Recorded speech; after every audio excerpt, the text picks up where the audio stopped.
मित्रांनो नमस्कार. महाराष्ट्रातील बदलापूरच्या लैंगिक अत्याचाराच्या घटनेने संपूर्ण देश हा हादरला. माणुसकीला काळीमा फासणाऱ्या आणि कुठल्याही समंजस नागरिकांचं मन विदीर्ण करणाऱ्या या घटनेमुळे महाराष्ट्राचं समाजमन हे अक्षरशः सुन्न झालेलं आहे. दोन अल्पवयीन ज्या मुलींचं वय 3.5 वर्ष होतं, त्या 3.5 वर्षाच्या मुलीवर लैंगिक अत्याचाराच्या घटनेने महाराष्ट्रातील आणि बदलापूरच्या आणि सुसंस्कृत महाराष्ट्रातील वातावरणात एक अमानुष निर्लज्जपणा आणि शरम धुक्यासारखी दाट पसरलेली आहे, अशी परिस्थिती निर्माण झालेली दिसते. बदलापुरातील व महाराष्ट्रातील बलात्काराच्या घटना पाहिल्यावर हे निश्चितपणाने जाणवल्याशिवाय राहत नाही. गेल्या सप्ताहामध्ये महाराष्ट्रामध्ये ज्या बलात्काराच्या घटना घडलेल्या आहेत, त्या बलात्काराच्या घटना ह्या 12च्या संख्येने घडलेल्या आहेत.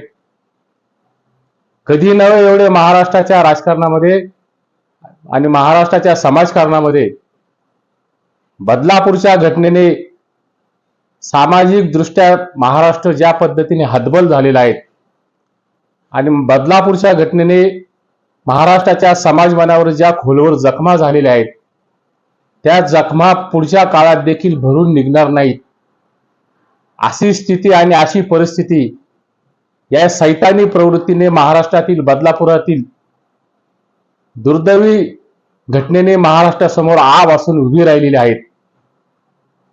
कलकत्त्यातील महिला डॉक्टरच्या बलात्काराची चर्चा होत असताना महाराष्ट्रातील बदलापुरातील बलात्काराच्या घटनेने नुसता महाराष्ट्र हादरला नाही, तर ज्या अमानुष अत्याचाराने महाराष्ट्राच्या समाजमनावर ज्या आघात झालेले आहेत, ते आघात मात्र पुढच्या काळात देखील भरून निघणार नाहीत.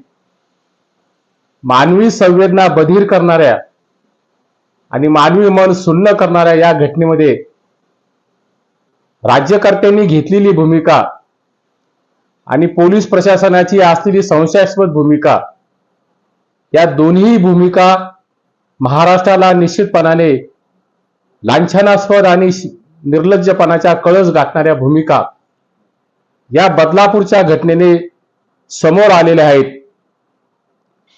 कुणाला तरी वाचवण्याची भूमिका ही पोलीस प्रशासनाची आणि राज्यकर्त्यांची असल्याची तशी भावना ही महाराष्ट्रातील जनतेच्या मनामध्ये निर्माण झालेली आहे. त्याही पेक्षा बदलापूरच्या घटनेतून ज्या पद्धतीने राजकारण खेळण्याचा प्रयत्न झाला, महाराष्ट्राची असलेल्या परंपरेला, महाराष्ट्राच्या असलेल्या सभ्यतेच्या सर्व मर्यादा या राजकारण्यांनी देखील ओलांडलेल्या आहेत. महाराष्ट्रातील आणि बदलापूरमध्ये सुरू असलेल्या बलात्काराच्या घटना, त्या घटना निश्चितपणाने या निषेधार्ह आहे आणि धिक्कार करणाऱ्या देखील आहेत. महाराष्ट्रामध्ये आणि देशभरामध्ये त्याचा उद्रेक आणि त्याचा निषेध हा सातत्याने होत आहे.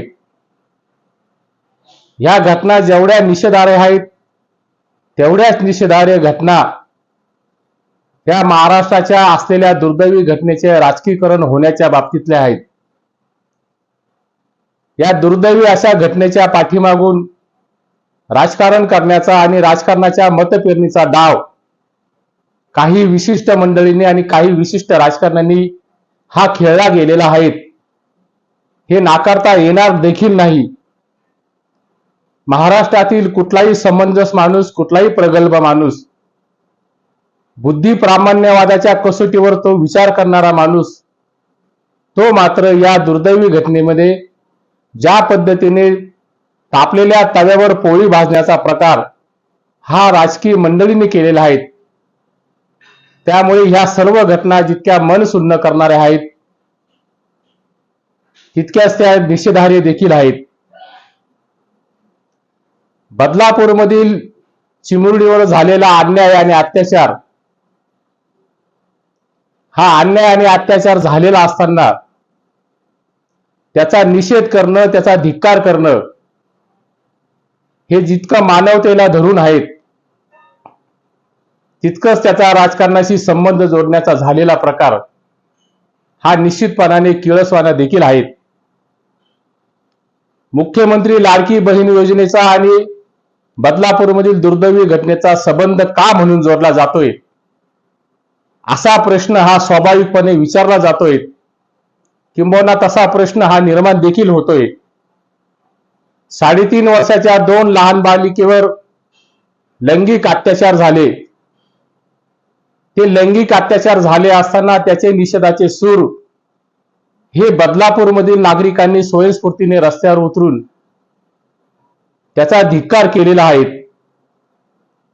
तो धिक्कार करत असताना काही राजकीय मंडळींनी वास्तविक या घटनेचा निषेध नोंदवत असताना त्याचे बॅनर आणि फलकबाजी हे कुठेही दिसलेले नाहीये. परंतु मुख्यमंत्री लाडकी बहीण योजनेचे फलक हे त्या सर्व गदारोळामध्ये फडकवण्याचं काम ज्या माथेफिरू प्रवृत्तींनी या ठिकाणी केलेलं आहे, ते मात्र निश्चितपणाने कुठंतरी अंतर्मनाला विचार करायला लावणारं देखील आहे. भारतीय संविधानाने आणि घटनेने घडलेल्या दुर्दैवी घटनेचा निषेध करणं, झालेल्या प्रकाराबद्दल पोलीस प्रशासनाला काळे झेंडे दाखवणं, किंबहुना त्याही पेक्षा राज्यकर्त्यांच्या असलेल्या हलगर्जी भूमिकेचा निषेध नोंदवणं, या घटनात्मक अधिकाराचा वापर करून निषेध नोंदवणं हे योग्यच होतं. परंतु या दुर्दैवी घटनेत ज्या पद्धतीने तव्यावर तापलेली पोळी भाजण्याचा प्रकार हा राजकारणाचा झालेला आहे, तो मात्र खचितच अयोग्य असाच आहे. या दुर्दैवी घटनेमध्ये पोलिसांची असलेली भूमिका, त्याचबरोबर शाळा संचालकांची आणि शाळा मालकाची असलेली भूमिका ही जितकी संशयास्पद आहे, ती महाराष्ट्राच्या मनामध्ये रुजली देखील आहेत. राज्यकर्ते मंडळी एका बाजूला महाराष्ट्र राज्य हे कायद्याचं राज्य आहे, सर्वसामान्य जनतेचं राज्य आहे, रयतेचं राज्य आहे, असा वारंवार डिंगोरा पिटवला जातो. वास्तविक परिस्थिती मात्र ज्या बदलापूरमधली ही दुर्दैवी घटना घडली, त्या दुर्दैवी घटनेतील पालकांना गुन्हा नोंदवण्यासाठी पोलीस प्रशासनाने 12 तास हे पोलीस स्टेशनमध्ये ताटकळत उभं करून ठेवायचं आणि तब्बल आठवडाभर या गोष्टींचा कुठेही मागमूस न लावता तो दडपण्याचा किंवा दाबण्याचा प्रकार हा राज्यकर्ते मंडळीकडून हा झालेला दिसतोय. तितकाच तो प्रकार पोलिसांनी दाबण्याचा आणि दडपण्याचा देखील या ठिकाणी निश्चितपणाने केलेला दिसतोय. हा दाबादाबीचा प्रकार, हा दडपशाहीचा प्रकार हा महाराष्ट्राच्या सर्वदूर भागामध्ये पोहोचलेला देखील आहे. त्यातून राज्यकर्ते मंडळी आणि पोलीस प्रशासन हे कोणाला तरी वाचवण्यासाठी किंवा कोणाची तरी वकिली घेऊन या गोष्टीमध्ये राजकीय वर्चस्व निर्माण करून प्रकरण बंदिस्त करण्याचा प्रकार हा या ठिकाणी निश्चितपणाने झालेला दिसतोय.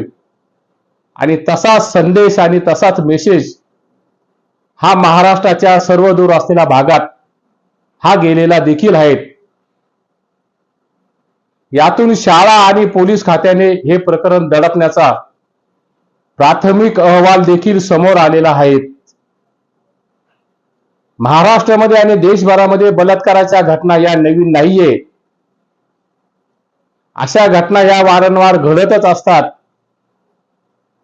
असं काही समज करून काही मंडळी या गोष्टीकडे अजिबात दुर्लक्ष चालणार नाहीये. यापूर्वी देखील दिल्लीतील सामूहिक बलात्काराच्या घटना या संपूर्ण देशाने अनुभवलेल्या आहेत. त्याच्या प्रतिक्रिया देखील या देशामध्ये मोठ्या प्रमाणावर उमटल्या होत्या. महाराष्ट्रातील खैरलांजी बलात्कार प्रकरणात एका मुलीवर बलात्कार करून, तिच्या आईवर बलात्कार करून संपूर्ण घरासह त्यांच्या कुटुंबाची राखरंगोळी करण्यात आलेली होती. ती दलित कुटुंबातील असल्यामुळे पाहिजे त्या प्रमाणामध्ये त्याच्या निषेधाचं सूर हे उमटलेले नव्हतं. एक ठराविक वर्ग हा खैरलांजीच्या प्रकरणामध्ये रस्त्यावर आलेला होता. ही देखील लांछनास्पद बाब आहेत. महाराष्ट्रामध्ये जात आणि समूह आणि धर्म पाहून निषेध नोंदवला जातो, धिक्कार केला जातो. हे खैरलांजीच्या दुर्दैवी घटनेने समोर आलेलं होतं. मित्रांनो, या सर्व घटना महाराष्ट्राच्या पुरोगामी विचार परंपरेला छेद देणाऱ्या आहेतच. यात कुठलीही शंका असण्याचं कारण नाहीये. पूर्वी गावातील मुलगी ही आपली मुलगी समजली जायची. आता तीच मुलगी ही शेजारच्याकडून सुरक्षित राहिलेली नाहीये. ती मुलगी समाजात देखील सुरक्षित राहिलेली नाहीये. मणिपूरची घटना आणि कोपडीतील घटना या देशभरातील बलात्काराच्या घटनेच्या पाठीमागे पुरुषांमधील असलेला अहंकार, पुरुषांमधली असलेली आत्मप्रौढी ही सातत्याने समाज माध्यमावर आणि महाराष्ट्र समोर आलेली देखील आहेत. अगदी बिनदिक्कतपणाने आणि निर्लज्जपणाने सांगितलं जातं, बलात्काराच्या घटनेच्या पाठीमागे मुली ज्या तोकडे परिधान करतात त्यातून एक मादकता निर्माण होते आणि पुरुषी वर्चस्वाला ते आव्हान दिलं जातं. असा एक शोध काही बुद्धिजीवी मंडळी या घटनेच्या पाठीमागे लावतात. मुळातच आपल्या मनामध्ये आणि आपल्या डोळ्यामध्ये असलेलं पाप आणि निरपराधित्व सिद्ध करण्यासाठी अशा गोष्टींचा आधार आणि अशा युक्तिवाद या ठिकाणी केला जातो. स्त्रीचा पदर जरी नजर चुकीने ढळला असला तरी आपल्या नजरेमध्ये स्त्रीबद्दल आदर असला पाहिजे. ही भूमिका महाराष्ट्रातील सर्व समाज घटकांनी घेण्याची खूप मोठी आवश्यकता आहे. बदलापूर शहराला एक इतिहास आहे. छत्रपती शिवाजी महाराज स्वारी करून आल्यानंतर याच बदलापूरमध्ये असलेल्या भूभागामध्ये छत्रपती शिवाजी महाराज हे घोडे बदलायचे. म्हणून या प्रांताला आणि या भूभागाला बदलापूर नाव पडल्याचा इतिहास हा या ठिकाणी सांगतोय. जिला आपल्या शरीराच्या अवयवाची साधी ओळख देखील नाहीये, ज्या बालिकेचं अंगा खांद्यावर खेळण्याचं वय आहे, तिला न्याय देण्यासाठी वास्तविक समाज मनाने आणि सामुदायिक इच्छाशक्तीने महाराष्ट्रातील जनतेने समोर येण्याची आवश्यकता असताना राजकीय मंडळी आणि पोलीस प्रशासन हे दडपण्यासाठी केलेला प्रयत्न हा महाराष्ट्रातील प्रत्येक मराठी माणसाच्या मनामध्ये तो बदलापूरच्या घटनेने खदखदत आहेत. त्याची चीड आणि संताप ही पोलिसांप्रती जेवढी आहेत तेवढीच ती शाळा संचालकांच्या आणि शाळा मालकाच्या भूमिकेबद्दल देखील आहेत. धृतराष्ट्र बनलेल्या पोलिसांच्या बद्दल महाराष्ट्राच्या मनामध्ये जी प्रतिमा निर्माण झालेली आहे तिचा कळत नकळत ओघळ हा महाराष्ट्र शासनातील गृह खात्याकडे जातो आणि गृह खात्याचे मंत्री असलेल्या देवेंद्र फडणवीसांकडे महाराष्ट्राच्या नजरा या संशयाने बघितल्याशिवाय राहत नाहीत. बदलापूरच्या घटनेमध्ये लोक स्वयंस्फूर्तीने रस्त्यावर उतरले. परिस्थिती हाताबाहेर जात आहेत म्हणून पोलिसांना नाईलाजाने गुन्हा दाखल करावा लागला. तोपर्यंत बदलापूरमधील तो सैतानी प्रवृत्ती, तो नराधम आरोपी हा उजळ माथ्याने बदलापूरमध्ये गेल्या आठवडाभर फिरत होता. हे सत्य आणि वास्तव महाराष्ट्र समोर आलेलं देखील आहे. बदलापुरातील व महाराष्ट्रातील अलीकडच्या महिलांवरील लैंगिक शोषणाच्या घटना पाहिल्या तर महाराष्ट्र हा कुठे चाललेला आहे? हा तुकोबा रायांचा महाराष्ट्र की छत्रपती शिवाजी महाराजांचा महाराष्ट्र? संत परंपरेचा वारसा सांगणारा हाच तो का महाराष्ट्र? असा उद्विग्न सवाल हा कुणाच्याही मनात निर्माण झाल्याशिवाय राहत नाहीये. या सर्व घटनांची पार्श्वभूमी लक्षात घेतली तर एक गोष्ट मात्र स्पष्टपणाने जाणवते, गरज नाही प्रत्येक वेळी बलात्कार झालाच पाहिजे. तुझ्या देहाला तुझ्या संमतीशिवाय स्पर्श जरी केला तरी तुला फुलन होता आलं पाहिजे. फुलन म्हणजे फुलनदेवी. फुलनदेवीचा इतिहास या ठिकाणी देशासमोर आहेत. 22 बलात्कारांना एका रांगेमध्ये उभे करून फुलनदेवीने त्यांना गोळ्या झाडलेल्या होत्या. हा फुलनदेवीचा इतिहास या बदलापूरच्या घटनेमुळे त्याचं स्मरण झाल्याशिवाय राहत नाहीत. गोळ्या घाल्या म्हणजे आम्ही गुन्ह्यांचं समर्थन करतो किंवा गुन्ह्यांचं उदात्तीकरण करतो, किंबहुना घटना पायदळी तुडवा असा त्याचा अर्थ या ठिकाणी अजिबात होत नाहीये. महिलांच्या सुरक्षिततेबद्दल केंद्र सरकारने आणि राज्य सरकारने कडक कायदे करून जलद गती न्यायालयामध्ये आरोपीला तात्काळ आणि लवकरात लवकर शिक्षा झाली पाहिजे. ही प्रांजळ भूमिका महाराष्ट्राच्या मनामध्ये आहेत. महाराष्ट्रातील प्रत्येक नागरिक आज पोलिसांकडे आपला रक्षणकर्ता म्हणून बघतोय. परंतु बदलापूरमधील घटनेने पोलिसांच्या भूमिकाबद्दल आणि राज्यकर्त्यांच्या प्रतिमेबद्दल जी संशयास्पद भूमिका निर्माण झालेली आहे, किंबहुना त्या भूमिकेने त्यांची प्रतिमा ही काळवंडली देखील आहेत. ही बाब भविष्यात राज्य सरकारच्या दृष्टीने अजिबात योग्य नाहीये. किंबहुना येणाऱ्या विधानसभेच्या निवडणुकीमध्ये राज्य सरकारच्या अस्तित्वाचा प्रश्न हा निश्चितपणाने या माध्यमातून विचारला जाऊ शकतो. आणि अशीच भूमिका ही जर राज्य सरकारची राहिली तर भविष्यामध्ये काळ सोकावेल आणि काळ सोकावल्यानंतर महाराष्ट्राची भूमी ही पुढच्या काळामध्ये बलात्कारांची भूमी होणार नाही. बलात्कारी असुरांची भूमी ही होऊन द्यायची नसेल तर पोलीस प्रशासनाने आणि राज्यकर्त्यांनी खमकी भूमिका घेऊन महिलांच्या सुरक्षिततेच्या संदर्भात कडक पावले उचलण्याची या ठिकाणी आवश्यकता आहे. ती आवश्यकता महाराष्ट्र सरकारने पुढच्या काळामध्ये आणि महाराष्ट्रातील समंजस नागरिकाने ही पार पाडावी. तरच महाराष्ट्रातील महिला, महाराष्ट्रातील चिमुरड्या मुली या सुरक्षित राहतील.